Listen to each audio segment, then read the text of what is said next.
Bueno, empecemos con la pregunta número 1 de Gálatas 2. ¿Qué significa cuando Pablo dice, le expuse en privado? Siento cierto alivio en la transparencia del apóstol al querer contarnos lo que estaba pasando en el interior del movimiento misionero. Y cuando digo alivio es porque no trata de pintarnos el movimiento misionero como un movimiento perfecto, sino que pone en una especie de vitrina que están teniendo problemas. Y el alivio es porque la iglesia hay problemas a cada rato, entonces es como decir, bueno, si estos grandes líderes con la unción del Espíritu Santo y que fueron enseñados directamente por nuestro Salvador pasaban esos apuros, no deberíamos frustrarnos nosotros hoy día. Él dice que expuso en privado porque tenían una desaveniencia. Así es que con total madurez dice, llegué a la jerarquía apostólica, aunque, por cierto, como un paréntesis, jerarquía apostólica es una frase que yo ocupo con cierto sarcasmo. La Biblia no dice que existió nunca jerarquía apostólica, pero de que la hubo es implícito. Pedro siempre se postulaba como un líder, sin duda lo era Juan también. De hecho, son dos de los involucrados en este asunto. Entonces, eso es jerarquía apostólica desde donde yo lo veo. Los que estaban guiando, dirigiendo, o si mejor les parece, mandando. Pablo dice a los que tenían cierta reputación. Y él también usa sarcasmo al decir eso, obviamente por su molestia. Entonces, dice que con total madurez llega a Jerusalén y les dice, quiero discutir esto en privado con ustedes primero.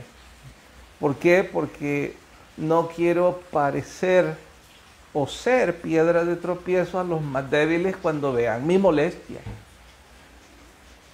Claro que esto también se extiende como un consejo para la iglesia de Cristo de hoy día, en cuanto a que ilusos los que piensan que no hay problemas dentro del quehacer eclesiástico. Tendríamos que ser ángeles para que no hubieran problemas. Aun si lo fuéramos, quizás también habrían problemas. Así es que los hay, y cada vez que no hay un común acuerdo, lo sabio obviamente es lo que Pablo aquí hizo. Platiquemos esto en privado antes de que salga a la luz pública, porque si podemos arreglarlo entre nosotros, resolvámoslo. Eso es lo que está pasando. Y me voy a extender talo a la 6, que es parte de la 1. La 6 dice que él resistió cara a cara a Pedro. Y cualquiera que lo lee de forma casual diría que le faltó el respeto. Diría, Pablo está escribiendo que le dijo en su cara. Muy lejos está la expresión de enseñar eso. La enseñanza es, le confronté. No hablé a sus espaldas. Le dije personalmente que no estaba en acuerdo con su actitud. Porque Pedro no tenía problemas de doctrina, sino que de vez en cuando de flojera, propia de un carácter melancólico. De ahí que recalco, si alguna vez tenemos que confrontar, si lo hacemos con respeto y con amor, pues en buena hora. Hubo dos eventos diferentes. El primero del que hablabas fue después de 14 años, fue en Jerusalén. que Pablo se dirigió directamente a los líderes religiosos para exponerles el hecho de que los problemas que se estaban dando. Y el segundo que mencionabas fue en Antioquía. Básicamente Pablo andaba haciendo lo mismo. Andaba exhortándoles a que se dieran cuenta del error en el que estaban. Ahora creo que veamos es bueno error. que expliques el error. A eso vamos. Ahora vayamos al error, que es la pregunta 3. ¿Les obligaban a circuncidarse? Sí, definitivamente. La teología que los judaizantes estaban trayendo a las iglesias de Galacia es que ellos tenían que circuncidarse para poder ser salvos. Incluso él cuenta una historia en forma de broma que a los lectores casuales se les va a pasar desapercibido. Pero escuchen bien cómo lo cuenta. Es que vieron a Tito desnudo. En aquel tiempo era normal que un judío le dijera a otro, a ver, si es cierto que sos circuncidado, pero no a gentiles. Entonces, cuando Tito llega a Jerusalén con Pablo, todos dicen, bueno, vamos a ver si es cierto que este es circuncidado. Y el cuerpo apostólico lo protege y dice, no, nadie lo va a andar viendo. Pablo también lo protege, no, nadie lo va a andar viendo. Entonces, ¿sabes qué hicieron los de la circuncisión? Se metieron a su cuarto, posiblemente, no sé, esto ya lo estoy agregando, esperaron a que se quitara la ropa y ahí lo vieron. Y Pablo y Tito se dieron cuenta de esto. Y ahora escucha cómo lo dice Pablo. Escucha cómo lo dice Pablo. Y esto a pesar de los falsos hermanos introducidos a escondidas que entraban a espiar nuestra libertad que tenemos en Cristo Jesús para reducirnos a esclavitud. Contando de ese momento en que entraron a espiar a ver a Tito. Tanto fue el problema para estos judaizantes con la circuncisión que incluso andaban espiando hombres desnudos. O sea, esto ya se salió de control. Entonces sí, la pregunta es sí. Pero hay otra pregunta que igual genera controversia al respecto y es la 4. ¿Por qué le dice a Pedro, o por qué es Pedro el de la circuncisión? Bueno, empiezo por decir que no hay morbo en el asunto. No. Hay extremismo religioso. Para los judíos, ser circuncidado sería como para nosotros hoy día, los cristianos, habernos bautizado. Entonces, los judíos querían que los gentiles, antes de llamarse cristianos, se llamaran judíos, que abrazaran primero la religión judía y eso les daba el pasaporte o la visa en el pasaporte para ser cristianos. Eso es como agregar a la salvación por gracia un mandamiento de hombres.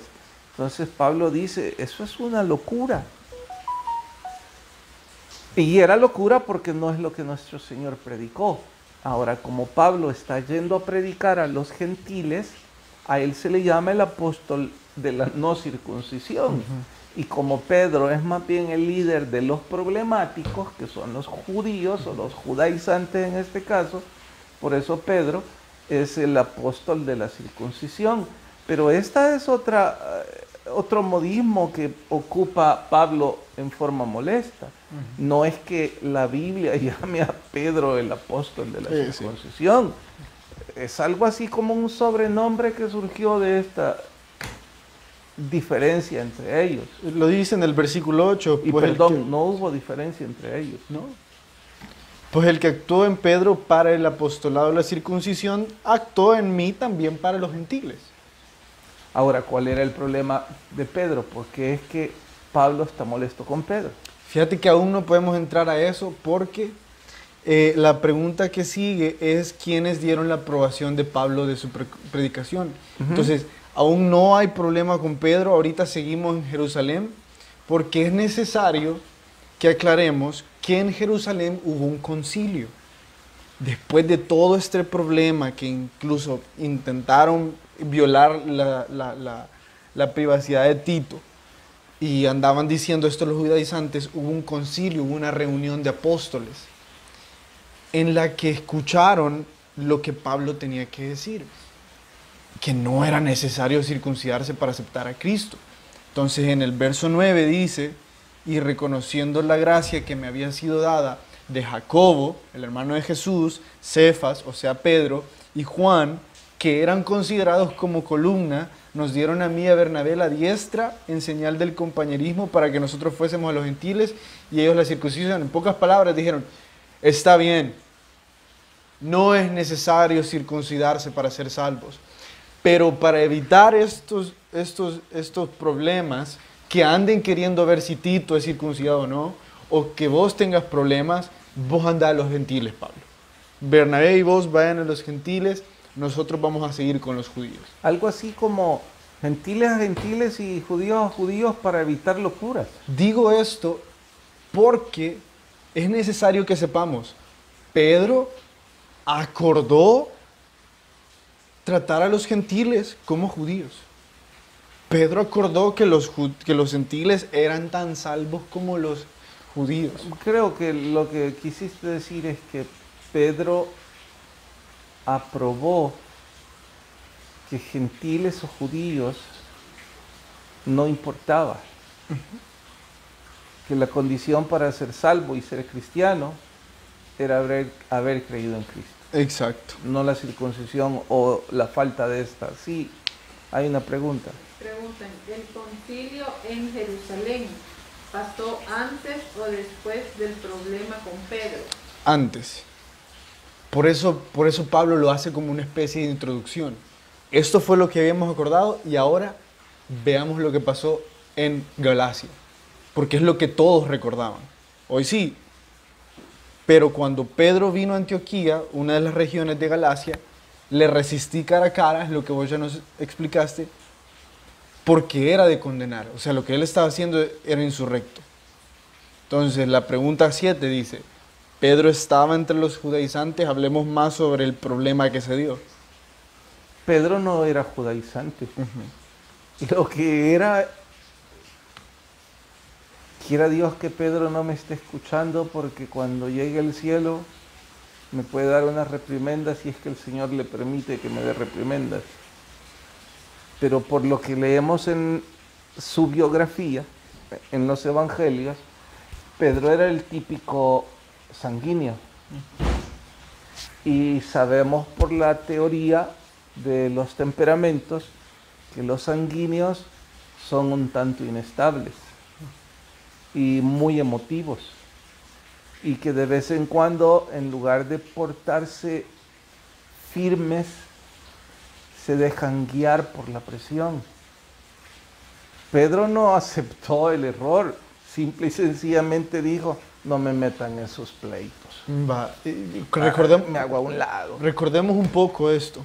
Después de ese concilio, Pedro quedó entendido. Entonces fue a Galacia, fue junto con Jacobo, y ellos andaban entre los gentiles, Como que compartiendo, y en eso llegaron judíos. Judaizantes. Judaizantes. Cuando estos tipos llegan, recordemos que la iglesia primitiva compartía desayuno, almuerzo y cena juntos. Las iglesias eran centros de alimentación para gente pobre, la mayor parte. ¿Quién sabe si esta Galacia? Yo estoy diciendo costumbre de la iglesia en ese entonces. El punto es que comían juntos muchas veces a la semana, posiblemente muchas cenas. Entonces, Pedro, cuando llegan los judaizantes, se aleja de los gentiles, y no solo él se aleja, sino que se trae a Bernabé consigo. Excluyen a los gentiles de oraciones y quién sabe qué cosas, y los hacen sentir de menos, solo porque llegaron los judaizantes. Mira, en su defensa, yo quiero creer que Pedro solo se aisló, solo se hizo a un lado. Por supuesto que al hacerse a un lado se vuelve cómplice. No es que se portó como los judaizantes, sino que debió adoptar esta postura. Si yo como con estos, van a armar un escándalo. Entonces, para tener la fiesta en paz, mejor me hago a un lado. Claro que eso fue repugnante para Pablo. Primero, porque ya estaban en común acuerdo. Segundo, porque parecía discriminante. Tercero, porque el silencio era como darle la razón a los judaizantes. De ahí es que Pablo, no con desfachatez ni con falta de respeto, pero sí con responsabilidad espiritual, le confronta, y me imagino que debió hacer una pregunta como esta: Pedro, ¿qué te pasa? No puedes dar este ejemplo porque te van a seguir. Pienso que eso es lo que estaba sucediendo. Hay otra pregunta. En el concilio de Jerusalén se da por el hecho que Santiago, el hermano de nuestro Señor, era el líder de la iglesia y no Pedro, como se asegura en la religión tradicional. Bueno, hay cantidad de opiniones de quién era el jerarca apostólico. Por eso al principio yo empecé con la aclaración. Hasta donde yo he leído la Biblia, nunca existió jerarquía apostólica. Los que la declaran son los libros seculares. Entonces, ¿para qué vamos nosotros a hacer conjeturas de quién era el líder? Para darle un poco mayor de claridad, hermano, Santiago se mantenía en Jerusalén. Él no salió, él murió en Jerusalén. Lo que los textos afuera de la Biblia nos dicen es que fue martirizado en Jerusalén. Pedro fue un misionero. Pedro anduvo por todas partes. Sabemos que estuvo en Roma, sabemos que estuvo en Galacia. Entonces, quizás Santiago era el de base de Jerusalén. Probablemente. Ahora, noten este otro detalle curioso. Pablo era lo opuesto a Pedro en temperamento. Pablo era un típico colérico. Y los coléricos, por la teoría de los temperamentos, no soportan ni a los desertores ni a los disidentes. Entonces, yo no estaría seguro que Pablo dice: actué con la unción del Espíritu Santo cuando confronté a Pedro. Yo más creo que la Biblia deja, en total espontaneidad la naturaleza de cada uno de los siervos. Pablo se indigna, Pedro lo ve como: ni modo, me metieron en el pleito. Ahora, yo creería que esto no es tela de mucha discusión, pero sí de aclaración, como ya lo hemos hecho. Lo que sí creo que es tela de enseñanza es que para los nuevos en la Iglesia de Cristo, oigan, es una institución compuesta por hombres.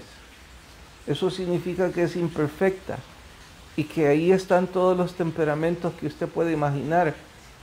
Los cuatro, la mezcla de estos o cualesquiera otra teoría de temperamentos. Y además, las debilidades propias de cada quien, por no llamar pecados.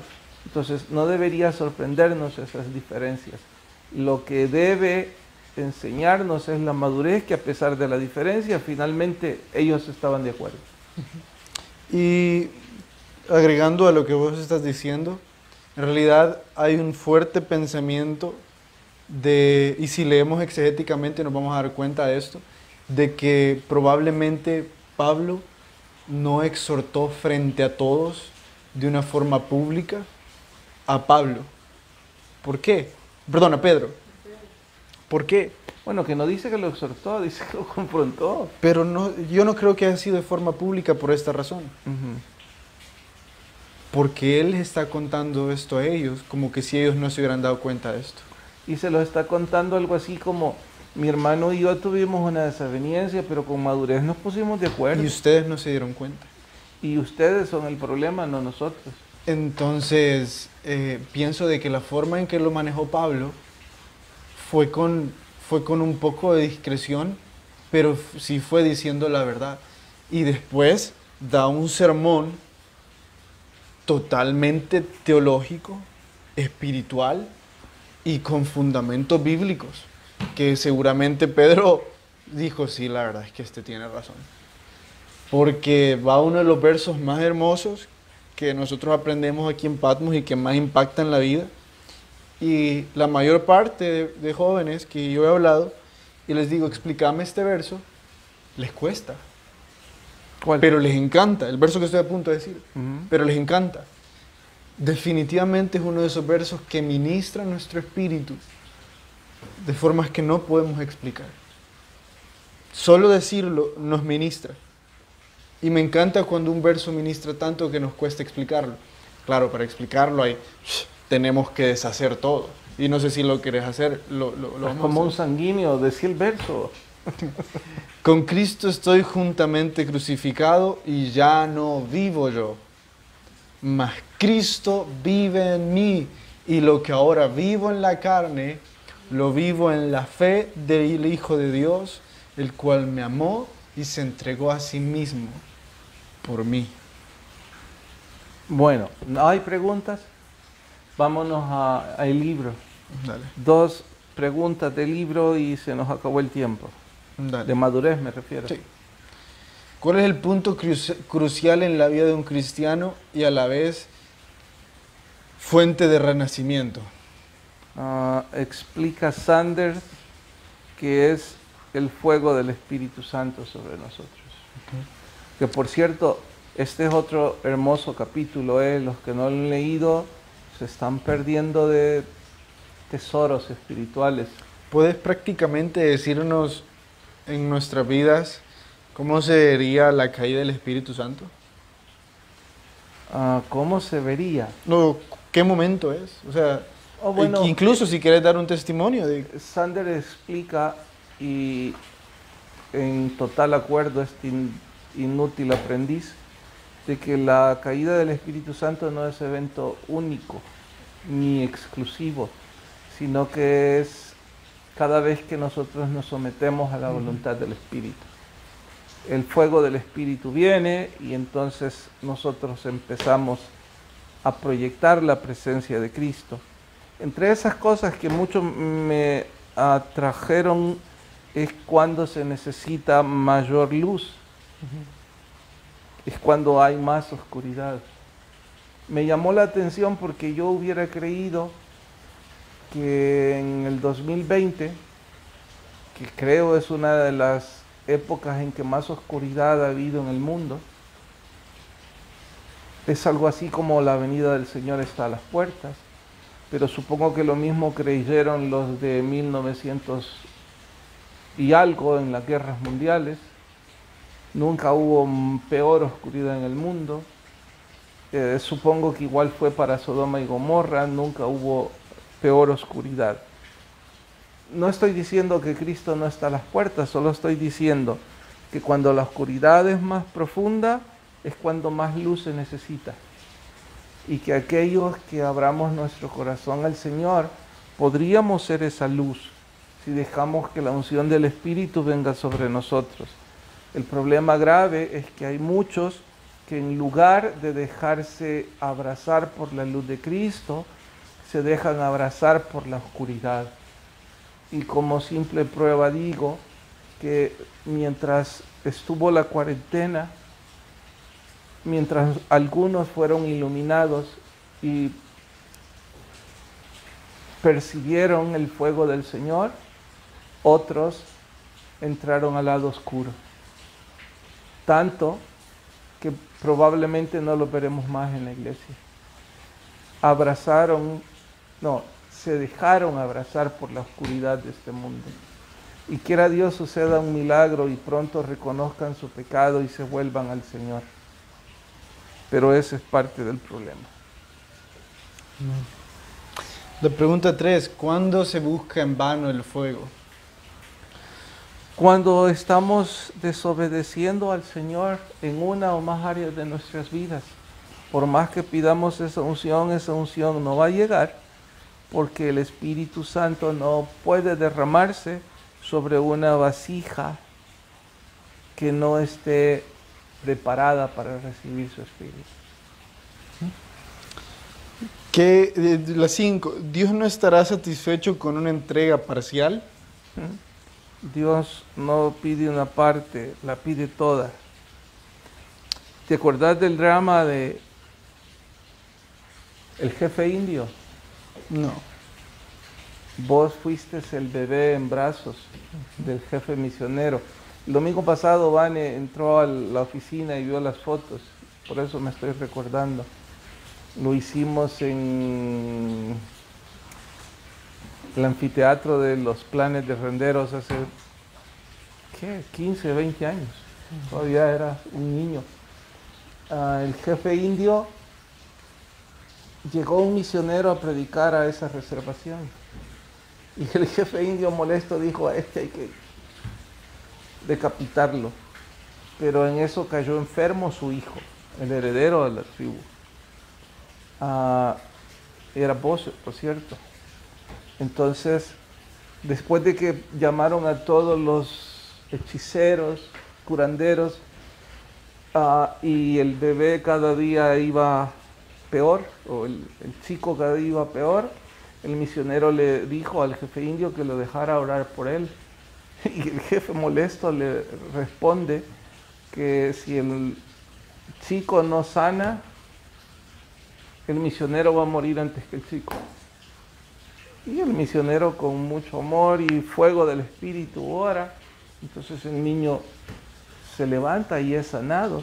Así es que el jefe indio entrega un caballo al misionero y le dice, este caballo es para tu Dios.